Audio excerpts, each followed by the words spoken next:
O mistério do Evangelho. Meu nome é Ismael Silva, sou mestre em teologia. Estamos na lição 6 no livro de Efésios.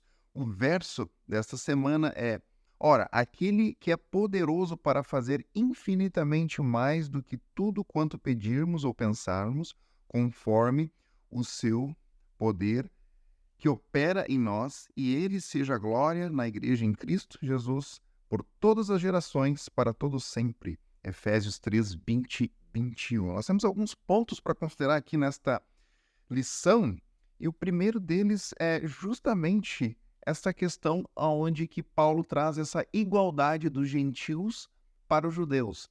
Então, se antes existia essa divisão, né, o povo escolhido, e para que pudéssemos alcançar a remissão dos pecados, tínhamos que trazer os cordeiros, existia então uma separação de todo aquele cerimonialismo do judaísmo com os gentis. Agora, após a morte de Cristo, sua ressurreição, essas diferenças foram todas elas quebradas. Existe agora só um povo e um só Deus, e os gentios são colocados em pé de igualdade com os judeus em relação ao Evangelho e às boas novas. E o próprio apóstolo Paulo, né, se coloca aqui como prisioneiro de Cristo. Por que ele faz essa referência de prisioneiro de Cristo?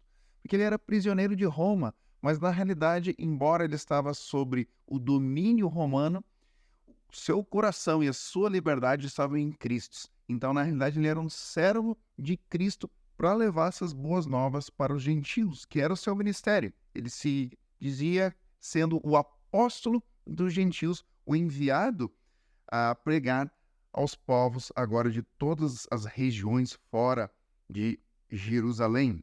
Então, para ele não era uma vergonha estar preso, pelo contrário, por causa de pregar o evangelho para Jesus e cumprindo a sua missão com Cristo.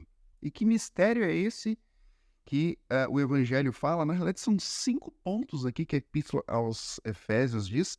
Primeiro, que agora os gentios, eles também são crentes. Eles acreditam, eles têm, o evangelho chega até eles e eles aceitam a Cristo. O segundo ponto é a mordomia da graça de Deus, que nós agora somos usados por Deus para também levar o evangelho aos gentios. O evangelho de Cristo, que agora ele morre na cruz, sobe aos céus, a sua ressurreição, então ele cria uma nova fé, um novo povo, uma nova igreja. O Espírito Santo, que antes conduzia os profetas, agora também conduz os apóstolos.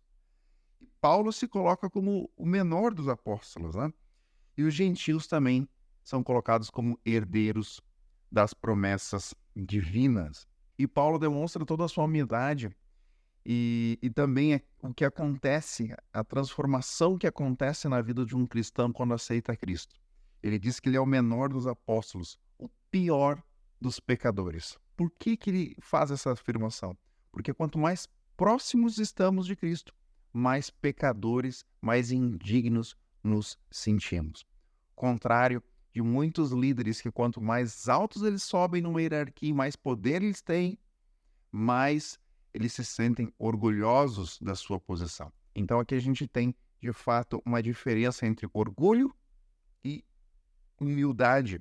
E o apóstolo ele trabalha com 4 pontos, né, dentro da fé cristã, que é o poder de Deus, a sabedoria de Deus, o templo espiritual e o principal, o amor de Cristo. São 4 pontos que ele diz: a largura, o comprimento, a altura e a profundidade da nossa fé. Nós precisamos da sabedoria do céu para discernir entre o certo e o errado, do poder para fazermos a vontade de Deus, do templo do Espírito, né, cuidando do nosso corpo e também participando do corpo de Cristo, que é a igreja, e refletindo o caráter de amor na sociedade, amando o próximo e a Deus sobre todas as coisas. Então esse evangelho, através de todas as gerações, para sempre e sempre, ele conduz a igreja à glória eterna prometida pelo Senhor Jesus. Então são esses os pontos que nós temos que considerar nesta lição. E talvez o principal deles é justamente a questão da humildade. Quanto mais próximos estamos de Cristo, mais nos sentimos indignos da sua presença. Vamos orar. Querido amado Deus, muito obrigado por entendermos que nesse mundo cheio de orgulho, nós devemos ser humildes e devemos compartilhar e refletir o teu caráter de amor na sociedade. Tudo isso te pedimos em nome de Jesus. Amém. Vejo vocês na próxima semana.